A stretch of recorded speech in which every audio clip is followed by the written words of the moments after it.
Butch Nasty of the Butch Nasty Show with Gudda Entertainment. I'm here with Jarman. We're gonna have an interview. We're gonna have a good time right here. Yes, I am doing the Butch Nasty Show live in New York City. We're gonna have some fun right here. And I got a couple questions. We're gonna have some fun. We're gonna walk. We're gonna have, we're gonna have some fun right here. But before I even get into it, you did a coming out show. Not you personally, but you came a coming out party. What was that? A couple of days ago, right? Last week. Oh, you're talking about the awards show. The awards show, yes. The awards coming out award show, people. Well, it was actually a magazine called Get Out magazine. Yes. It's a really popular magazine here in New York City. So they had like an award show that was, offering awards to a bunch of different things, including like best club, best bouncer, best performer. It attracted a lot of different people. It was a very colorful night, and I did my thing. I performed on stage, and it was an awesome opportunity. Yes. With that, the whole shirtless thing, I know you had maybe some things with the management. Like he wasn't quite sure he wanted you to do that, did he?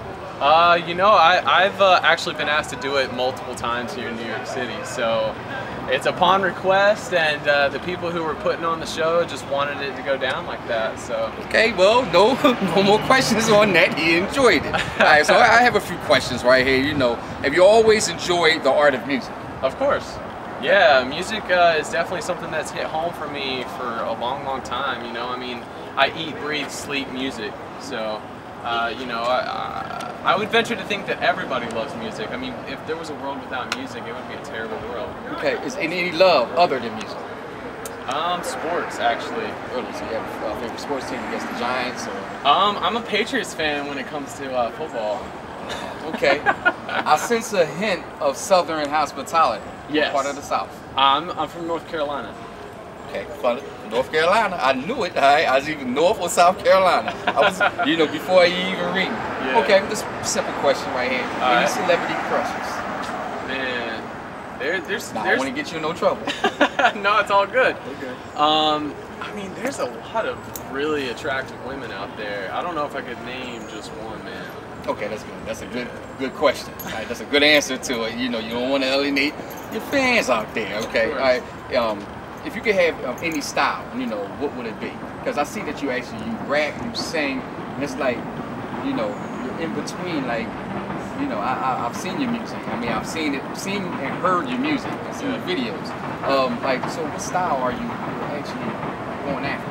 I'm a pop R&B crossover. So I love being able to stand right there on the fence. To be able to do a little R&B here, a little pop here. Very Justin Timberlake, I would say. Yeah, I will agree with that right there. I'm gonna have a question right here. Best advice ever given? Best advice ever given is keep looking forward and never look back. Oh my gosh, this guy is amazing right here. First song ever sang?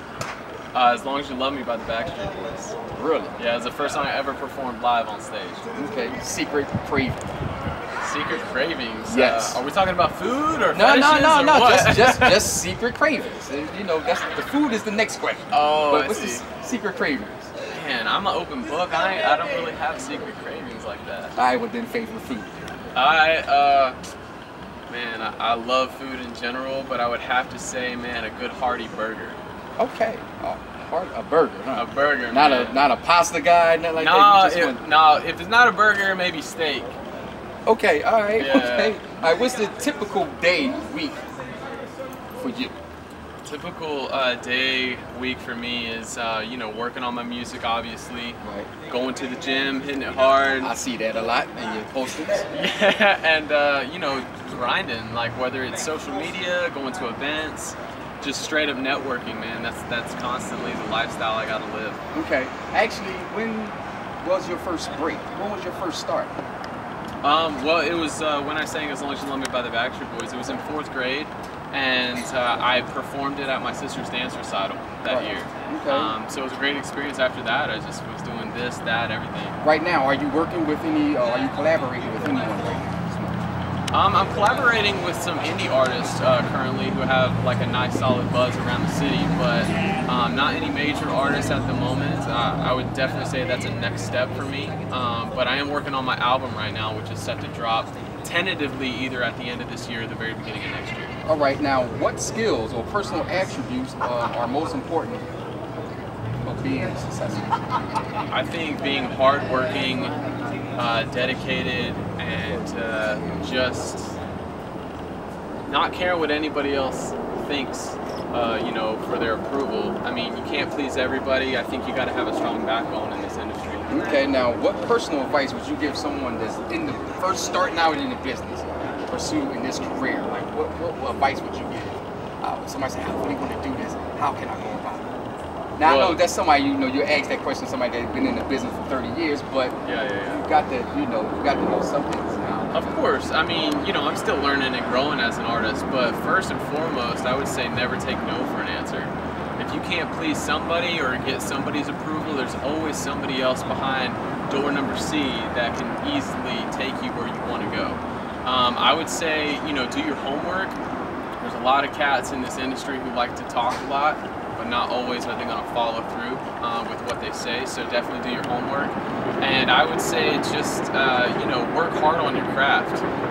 In this day and age, you can't rely on other people to do things for you. If you really want to get something done, you've got to do it yourself. Wow, you hear that, people? He's got it. Get your grind on and do what you have to do to get out there and network right there.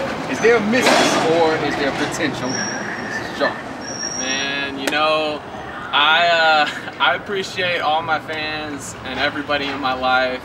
Oh yes, that's a political answer. I like that. Go ahead. In other words, people, he's available. Okay, if it's a right, you know, woman come along, he's available. Possibility, maybe. Question mark. I'm not quite sure about that. You know, I keep my private life private, and I like to keep my artistry, you know, main focus. So that's very nice right there. That's very nice. Well, look, is there another album or is there something that you're working out right now that's gonna come out in the near future? Yeah. Like I had mentioned, my album's set to drop either at the end of this year or the very beginning of next year.